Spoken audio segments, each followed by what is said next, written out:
Muxtasar Minhajul Qasidin İmam İbn Qudama el-Maqdisi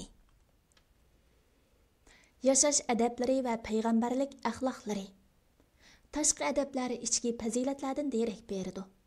Əzalarının hərəkəti oy fikir və təsəvvürünün meyvəsi, əməllər əxlaqның nəticəsi, ədəblər ilm mərifətinin tamçısıdır. Qalb sırları bolsa, iş hərəkətlərinin köçətsarlığı və bulaqlarıdır. İç dünyayımızın nurları taşqi dünyayımızı yorutudu və zinnətləb güzəlləşdirdi. Qalbi Allahqa boysunmagan kişinin başqa əzalarını boysunmaydı. Köksü ilahi nurlarının təkçisi bolmagan birinin zahiriga peyğəmbərlik ədəblərinin güzəlligi yoxmaydı. Biz ilgiri bu ədəblərni qaytalaş behacət dərəcədə bayan qılıb ötdük. Bu babda Peyğəmbər sallallahu aleyhi ve sellem'nin ədəb və əxlaqlardan bir qismini bayan qilish bilan kifoyalanamiz ki, bu arqılıq barcha ədəb və isil əxlaqlar bilan imanımız gücləndirilgəy və məhkəm ornaşqay. O zatның uluq əxlaqını ögünüş bununla yeterlikdir. Allah Rəsulunun hər bir əxlaqi istidadi o zatның nə qədər böyük əxlaqqa, mərtəbə cəhətdən insaniyyətin ən üstünü, ən hörmətliki və ən qadirliki işkənligiga şahiddir. Undaqda Peyğəmbər sallallahu aleyhi ve sellem'nin barlıq peyil ətibari qandaqmı onunğa şahid bolmusun? Ayşə raziyallahu anha Peyğəmbər sallallahu aleyhi ve sellem'nin əxlaq toğruluq soralğanda mundaq degan. Peyğəmbər sallallahu aleyhi ve sellem'nin əxlaqı Qur'an idi. Qur'an g'azablanganga g'azablanadi, Qur'an memnun bo'lgandan memnun bo'ladi.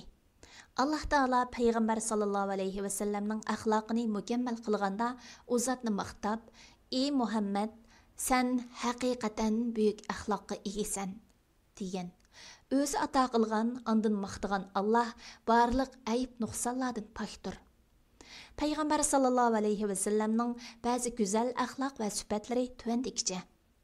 Rasulullah kişiler içindeki en abucan, en sihi ve en mihriban zat idi. Kəşini, kiyimini özü yamaydı ve ayallarının hizmetini kılattı. Çümperde içindeki kızdınmı hayalıq idi. Bir kol çillesimi icabet kılattı, kesellerini yoxlaydı, özü yalğız manattı. Başqalarını uluğunun keyniga mindirib alattı. Hadiya qabul qılattı ve hadiya qılınğan yemekliklerini yeydi. Şundaqla hadiyaga hadiya qaytaratdi, ammo sadiqa yemaydi. Qurusuqini to'yg'izgudek nachar xurmachaqliq narsami topolmay qolatdi.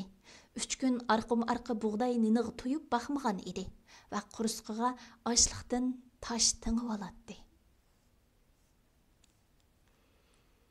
Rasulullah barini yeydi va yemeklikni faqat ayiblab baxmagan edi.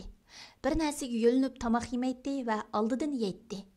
Rasulullah göşünü bek yaxşı görətdi, bulubmu qoyunun aldı putunun göşünü. Ot yaşlardan kavini, nan tügürüp yeydiğen nərslərdən sirkini, quruq xurmidin, əcvəni ən yaxtıratdi. Rasulullah tapqan kiyimni kiyətdi, bəzide yolluqdun, bəzide yung yektek kiyətdi.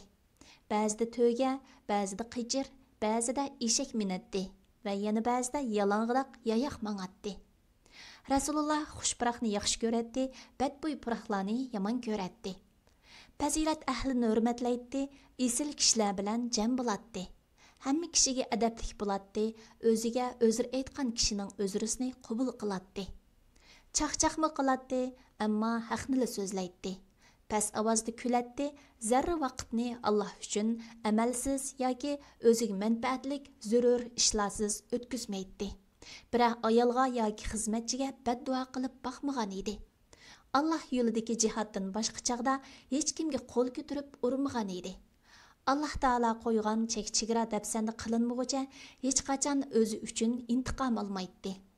Ikki narsa orasida tanlash ixtiyori qo'yilsa, aslini tanlaydi. Gunoh bo'ldigan yoki sil rahimni uzadigan ishlardan bekrak yiroq turadi.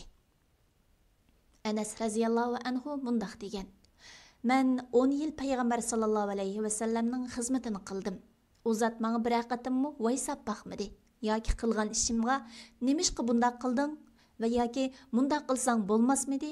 debmi baxmadı. Peyğəmbər sallallahu aleyhi ve sellem'nin Tevratdagi sifatlaridan ba'zilari tuvandikicha. Muhammad Allah'ның peyğəmbiridir, mening tanlangan bandamdir. u qo'pol, to'ng, bozorlarda bek vaqiraydigan va yomonlikqa yomonlik qaytiradigan kishi emas, balki apuchan va keng qo'l kishidir. Uchrashqanlarga boshda salom qilish, bir hojat bilan yenidan ayrilgan bo'lsa, u kishi qaytib kelguncha sabr qilib kutib turish. Biri qo'lini tutsa, qarshi taraf qo'lini qo'yib bermaguncha uning qo'lini qo'yib etmaslik payg'ambar sallallohu alayhi vasallamning axloqlaridan edi. Bir majlisda qayerda o'rin bo'lsa, sahobalar bilan orlashib, ayni ulardan birdekla al qatori o'ltiratdi. Hatto yoqi yurtdan kelgan kishi payg'ambar sallallohu alayhi vasallamning qaysi kishi ekanligini so'ramog'icha bilolmaydi. Payg'ambar sallallohu alayhi vasallam bek uzun so'zlamaydi. So'zlaganda bektiz so'zlamaydi.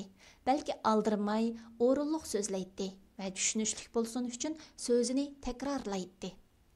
Kuchi yetib turib apu qiladi va hech kimga yomonlikni ravo ko'rmaydi. Rasululloh bek rostchil, ahdiga bek vafodor, yumshoq tabiatlik, yo'ldoshlikqa loyiq isil kishi edi. Rasulullohni ushtum tut ko'rgan kishi uzatdan ayminatdi, suhbati bilan uzatni tunishga muyassar bo'lg'uchilar yaxshi ko'rib qoladi. Sahobalari dunyo ishi haqida paranglashsa, ular bilan dunyo ishi haqida paranglashadi. Cahiliyet işlerini tilga ilişip külüşse, Rasulullah tabassum qiladi. Rasulullah kishilar ichidagi eng shijoatli kishi edi.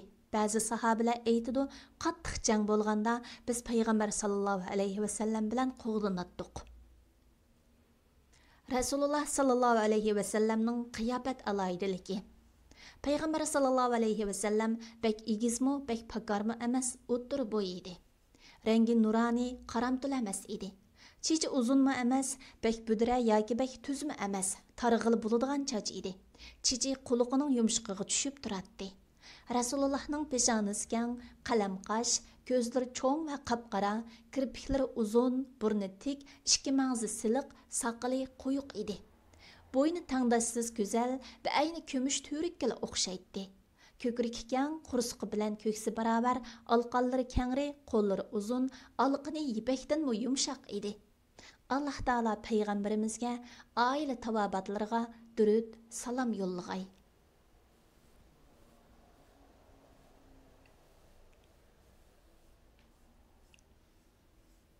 Payg'ambar sallallohu alayhi vasallamning mo'jizalari.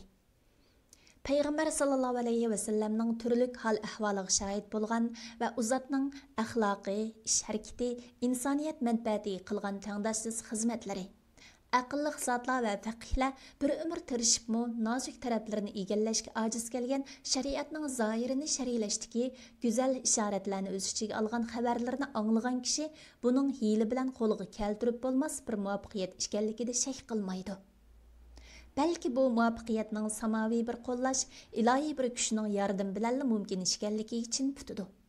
Bir hiyligar yoki saxtipazning bundoq muvaffaqiyatli bo'la olishi mumkin emas.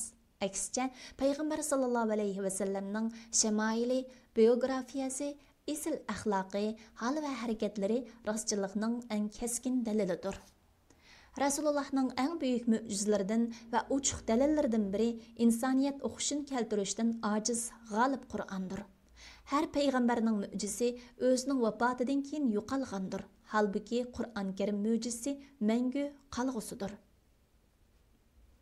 Ayning ikki yerilishi, barmoqlarining orasidan sular chiqishi, ozg'ina taom bilan ko'p kishini to'yg'uzishi, bir uchum sheg'il toshni etishi bilan nurg'un mushrikning ko'ziga tegishi, xurma ko'tikining Rasulullohni seg'inib, yenigan to'yining bozilishidek ovoz chiqarishi, g'ayibdan bishorat berishi va u bishoratlarning dal o'zatning aytqanidek yuz berishi Rasulullohning mo'jizalaridandir. Rasululloh Qatada radhiyallohu anhuning chanoqidan chiqib ketgan ko'zini qo'li bilan o'rniga silib qo'ygan va u ko'zlar eng go'zal ko'zga aylangan edi. Ali radhiyallohu anhuning yiringdigan ko'ziga tukirib qo'ygandan keyin darhol saqayib ketgan edi.